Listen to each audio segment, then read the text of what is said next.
제1차 세계대전 1914년에서 1918년은 전 세계를 혼란에 빠뜨렸고 많은 젊은이들이 총을 들고 서로를 향해 싸워야 했다. 그러나 이 잔혹한 전쟁 속에서도 사랑은 피어났다. 독일군 조종사 칼 폰 리히터 칼 본 리히터와 프랑스 여성 마르그리트 디랑 마거리트 두란드의 이야기가 바로 그 중 하나다. 운명적인 만남. 1917년 서부 전선 상공. 독일군 조종사 칼은 정찰 임무를 수행하던 중 프랑스군 대공포의 공격을 받고 비행기가 격추되었다. 그는 가까스로 낙하산을 펴고 프랑스 시골 마을 근처에 불시착했다. 심한 부상을 입은 그는 적군에게 발각되면 곧바로 포로가 될 상황이었다.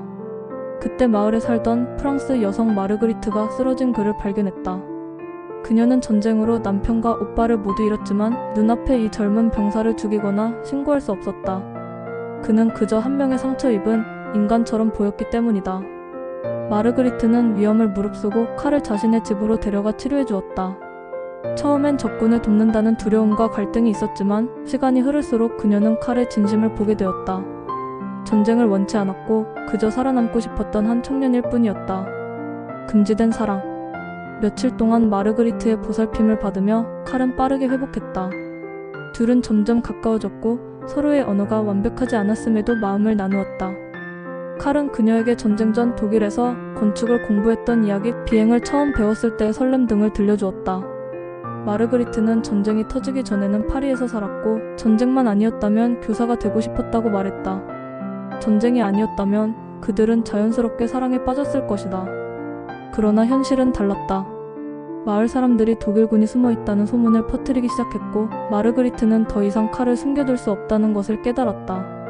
그녀는 레지스탕스 조직을 통해 중립국 스위스로 칼을 탈출시키려 했지만 탈출 직전 독일군 정찰대가 마을에 도착하면서 상황은 급변했다. 칼이 마을에서 발견되면 마르그리트도 적군을 도운 죄로 처벌받을 것이었다.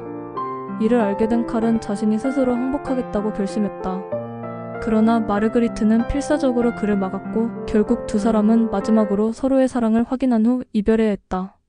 칼은 독일군에 의해 구출되었고 전쟁이 끝날 때까지 다시 프랑스로 올 수 없었다. 전쟁 후 기적 같은 재회. 1918년 전쟁이 끝나고 독일과 프랑스 사이의 적대감은 여전히 깊었다. 칼은 전쟁이 끝나자마자 마르그리트를 찾아 프랑스로 갔다. 그러나 전쟁이 끝난 지 얼마 되지 않은 시점에서 독일인이 프랑스에 들어오는 것은 쉽지 않았다.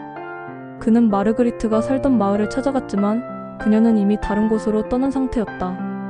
몇 달 동안 그녀를 찾아 헤매던 끝에 마르그리트가 파리에서 전쟁 고아들을 돌보는 일을 하고 있다는 소식을 들었다. 칼은 두려운 마음으로 그녀를 찾아갔고 마르그리트 또한 그를 보자마자 눈물을 흘리며 달려왔다. 그들은 다시는 떨어지지 않겠다고 약속했고 전쟁이 끝난 이후에도 함께할 수 있도록 모든 것을 걸었다. 칼은 프랑스에 정착하기 위해 노력했고 몇 년 후 두 사람은 마침내 결혼했다.